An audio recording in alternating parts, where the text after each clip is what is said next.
Okay, let me make some up.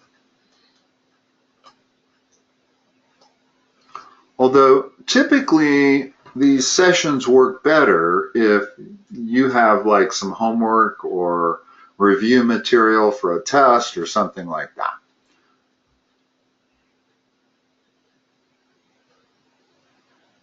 Perfect. Why don't you just read off some of the problems that you have?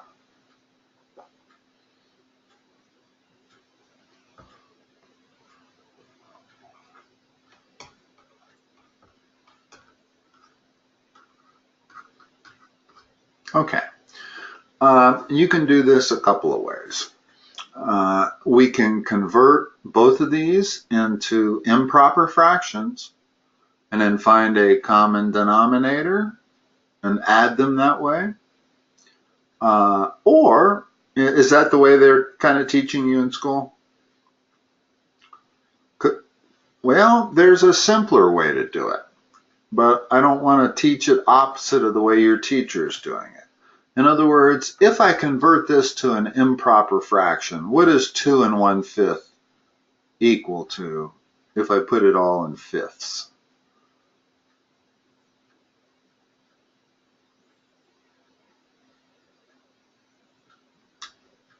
11 fifths. You see where 11 fifths is the same as 2 1/5? Okay, well, we got to convert 2. And 2 is 10 fifths, right? If I had 10 fifths, that equals 2. So 2 is 10 fifths, so I could replace that with 10 fifths, and 10 fifths plus 1/5 is 11 fifths. So that's probably the easiest thing to do here. And then let's convert this.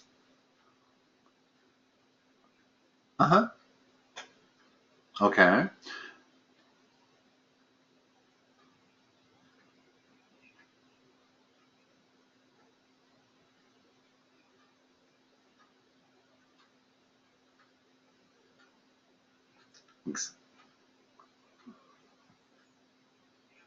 That's okay. No problem. Now, if we do the same thing with the 1 3/4, actually, your dad is correct here. Figuring out how to convert the 1 to some number of fourths. How many fourths is 1 equal to?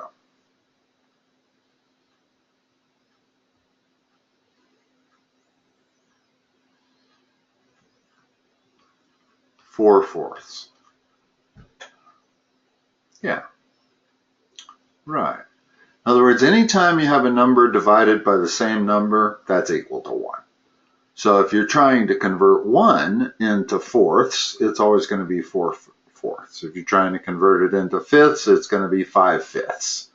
And then 2 would be twice as many. So that's how I really did 10 fifths. How I converted the number 2 into 10 fifths is that I knew that 1 was 5 fifths. And so therefore 2 had to be twice as many. So now the problem, and 4 fourths, in other words, I'm going to write 1 as 4 fourths, plus 3 fourths is how many fourths?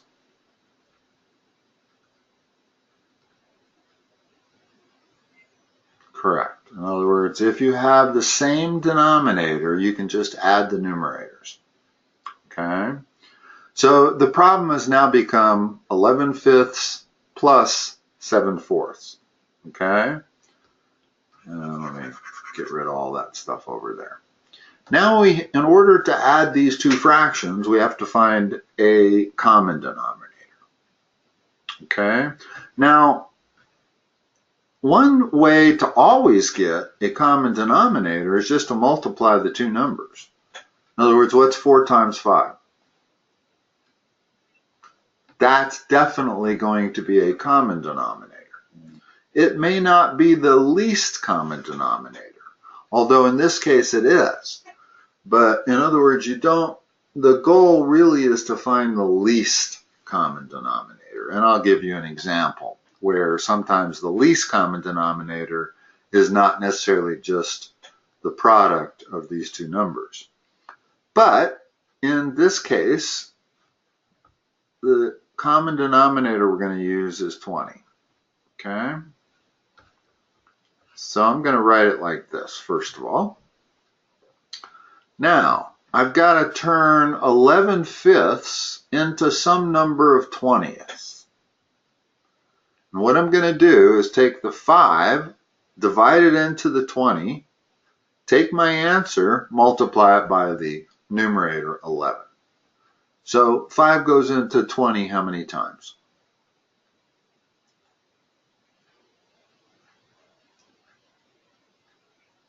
Five goes into 20 how many times, Alex? Okay, and then 4 times 11.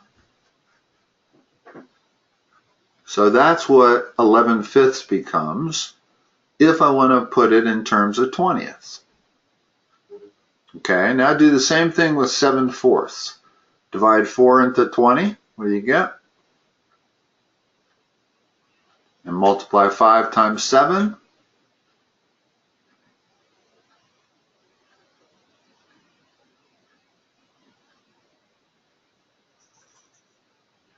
Yes, so, I'm sorry. Yeah, my audio might not be quite, my microphone might not be as good as my normal in here. I don't know. Okay. In other words, 7/4 is the same as 35/20. Basically, is all I did to convert 11/5 into that was I multiplied the top by 4 and the bottom by 4. And on 7/4, what I did was multiplied the top by 5 and the bottom by 5. And you can always do that with fractions. You can always multiply top and bottom by the same number, because what you're really doing is multiplying the fraction by the number 1. And you can do that without changing its value. Okay? So now we have a common denominator, and I can do this addition. My answer is going to have 20. What's the numerator going to be? And we operate on the numerator. In other words, we add the two numerators now. Correct. Now, as to whether you want to put that back into a proper fraction or not, is you do. Does your teacher want you to? To change this 79/20ths into a proper fraction. She does, okay, because personally, I prefer improper fractions. This is an improper fraction. And if I want to change it to a proper fraction, well, I got to divide 20 into 79. So let's do that. How do you do that division? What's the first thing?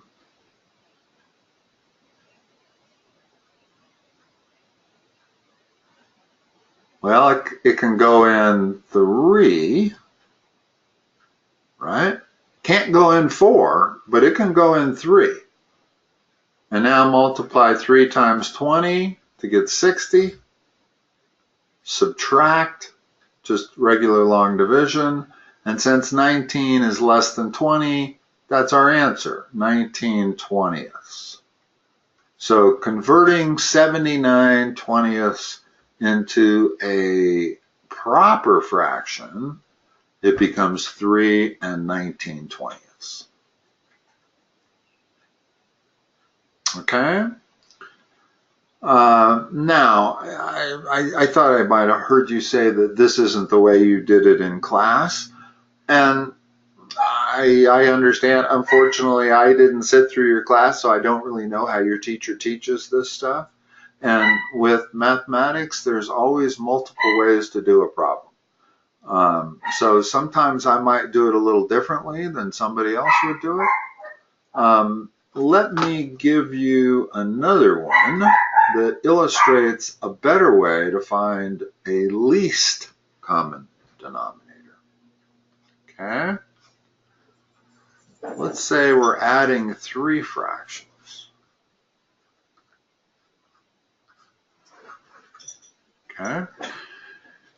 And I have to find the, obviously if I wanted a common denominator, I could just multiply 3 times 4 times 8. But if I want the least common denominator, that's a little tougher. But if you use the technique that I'm about to teach you, it's not as tough as it looks. Start with the largest denominator and start increasing it by 8. What's the next number up do you get?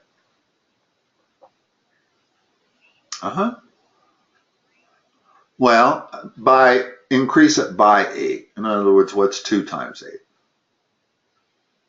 Okay, so that's the first one you test. And 16 is definitely divisible by 8. It's also divisible by 4, but it's not divisible by 3. So go up one more level. What's 3 times 8? Now 24 is divisible. Automatically it's going to be divisible by 8 because we're multiplying by 8 each, or by 8ths each time. And 24 is also divisible by 4, and 24 is divisible by 3. So we found the least common denominator by doing that method, and it's 24. Now notice that if I were to multiply all 3 numbers together, my common denominator would have been 96, which would have worked. I could have done the problem using 96, but it's not a least common denominator. And the advantage in using the least common denominator is that you use smaller numbers. And it's harder to make mistakes when you're using smaller numbers. It's easier to make mistakes when you're using bigger numbers. So let's figure out what 1/3 converts to in terms of 24ths. How am I going to do it again?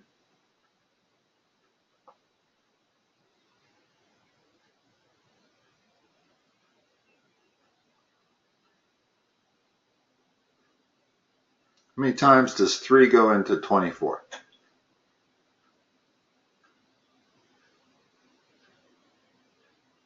Okay, and then I take the 8 and I multiply it by this numerator 1, and I put it there. So 8 24ths is the same as 1/3, right? Okay, now we got to convert 1/4 into some number of 24ths. Do the same process. Okay, and then I got to multiply the 6 by the numerator, which again is 1. So it's just 6 down there. Okay, and then do the same thing on 1/8. How many 24ths is 1/8? Correct. And now add all 3 numerators, put 24 in the bottom. What do you get?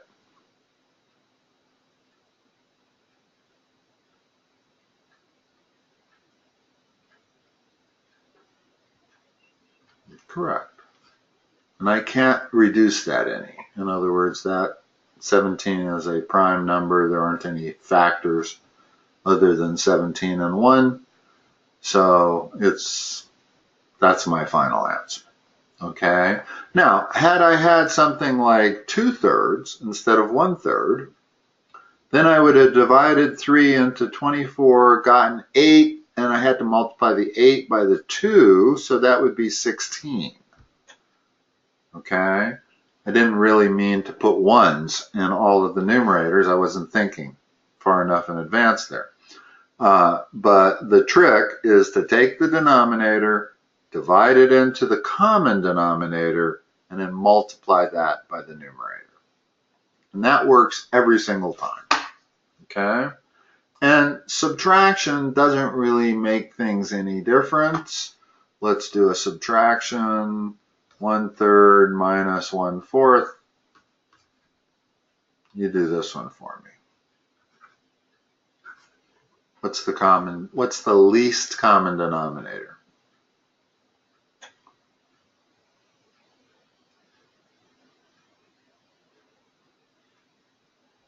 Correct. In other words, you increased 4 to 8. 8 was not divisible by 3. You increased it again to 12. 12 is divisible by both. So it's our least common denominator. What's the numerator on the left?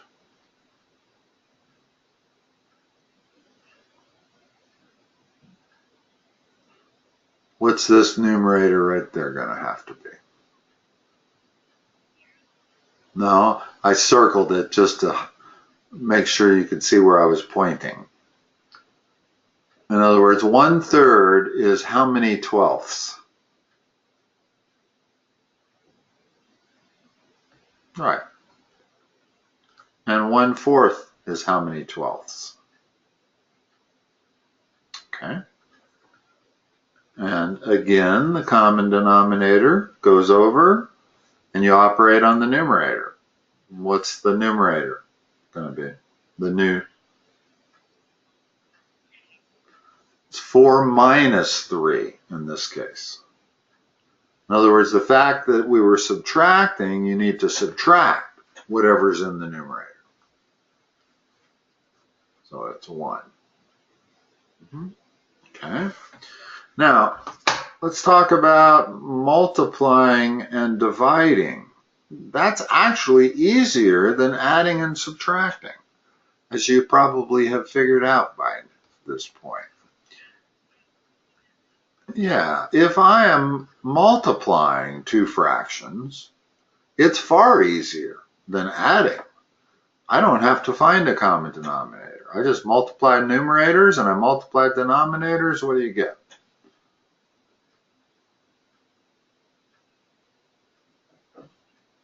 Now, do you know how to reduce that?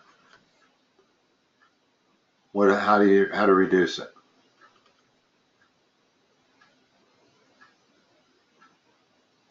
Okay, and then can you reduce that further? Okay. Now, what I see when I see 6/12 is that I can divide the top by 6 and the bottom by 6. And you can always do that. In other words, you can multiply the top and bottom by the same number, or you can divide the top and bottom by the same number. And that immediately, 6 divided by 6 is 1, and 12 divided by 6 is 2. So I simplify it to 1/2 immediately, as long as I recognize that I want to divide top and bottom by the biggest number I can. You divided the top and the bottom by 3 to get 2/4, which is fine. It just doesn't simplify it all the way down. Okay? Now, there was actually another easier way to do this problem. Rather than multiplying numerators across and denominators across and getting 6/12, I can see that I have a 3 in the numerator there and a 3 in the denominator over there. And I can divide that one by 3 and this one by 3. So that becomes 1 and that becomes 1. And now I have a much smaller fraction to reduce. So my first answer is 2/4. And if I even want to do it with the 2 and the 4, I can divide the 2 by 2 and the 4 by 2. So that I actually, if I simplify it before I multiply, I get this, which immediately becomes 1/2. In other words, you eventually have to simplify it. You don't want to be turning in answers that are 6/12 or 2/4, okay? So when you simplify it might matter. If you simplify it when it's in its original fraction form, it's actually easier. Notice that when I did it this way over here, I didn't have a number bigger than 2. Everything was small. And like I said, one of the premises of math is keep your numbers small if you can. Okay, just because it reduces the chance of error. Okay, if I'm going to multiply this,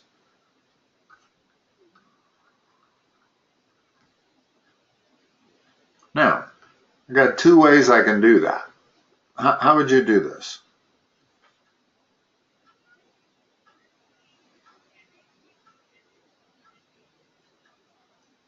Okay.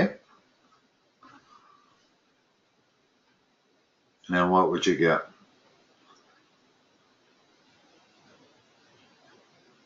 Multiplication. Yeah, that's what the dot means.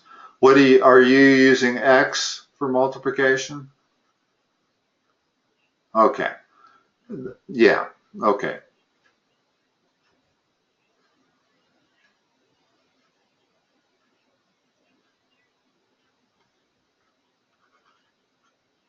So 7 times 8 is 56. Okay. So this is your answer, right? Okay. But now notice that that's hard to reduce. That's big. Those are big numbers, 56 and 35. I don't know how to reduce that right off the barrel. I don't know how to do it. But if I look over here and I realize that I had a 7 in the numerator and a 35 in the denominator, I could have reduced that. In other words, I could divide this by 7 and this by 7. When I do that, if I divide that by 7 and that by 7, and that's allowed when you're multiplying fractions. In other words, I can do the top of one fraction and the bottom of another fraction. That's okay. Well, that turns into 1. That turns into 5. And now I get my answer, which is 8/5 immediately, without any big numbers, without going up to numbers like 56. And then this becomes very difficult to reduce, whereas I didn't have to reduce that. It came out in a reduced form. And the entire key was realizing that 35 can be divided by 7. So whenever you see fractions like that, you want to simplify them before you multiply, not after. Merely because it makes it harder to make a mistake. Okay. Now let's talk about the last thing, which is dividing fractions. And dividing fractions is actually really easy because it becomes the same as multiplying fractions. If I divide 1/3 by 1/4, how do I do that?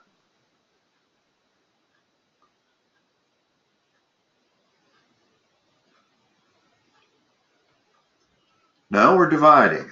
In other words, I can put a little division sign there if that's more recognizable to you, but the fraction bar means division all by itself.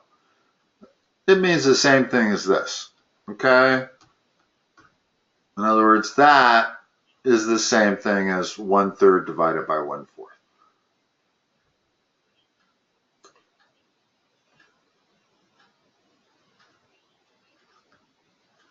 What you do is you take the numerator, which was 1/3, and instead of dividing it by 1/4, you multiply it by the flip of 1/4, which is 4/1.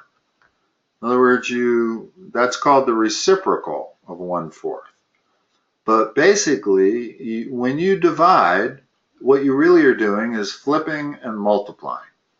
And now multiply that. It's easy. What is the answer?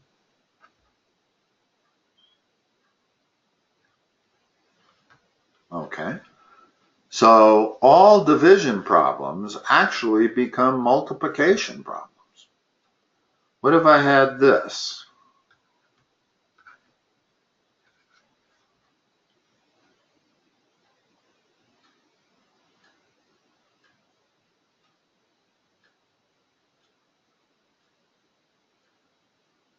That's a 6 in the denominator.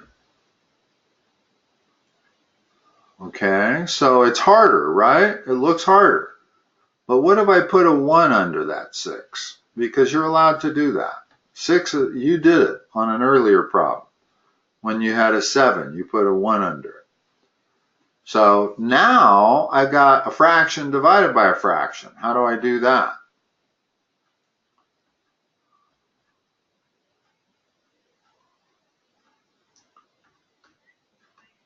Not divided by, multiply. Remember, we're turning division problems into multiplication problems. But what am I going to multiply by?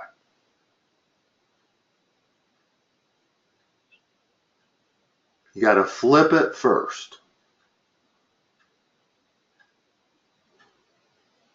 Yeah, there you go. And now I could multiply that straight out and I would have 2 over 18. But I can see that I can simplify. I've got a 2 there and a 6 there, which means I can divide the top by 2 and the bottom by 2. And when I do that, turns that one into a 1, turns that into a 3, and now we have 1/3 times 1/3, which is what?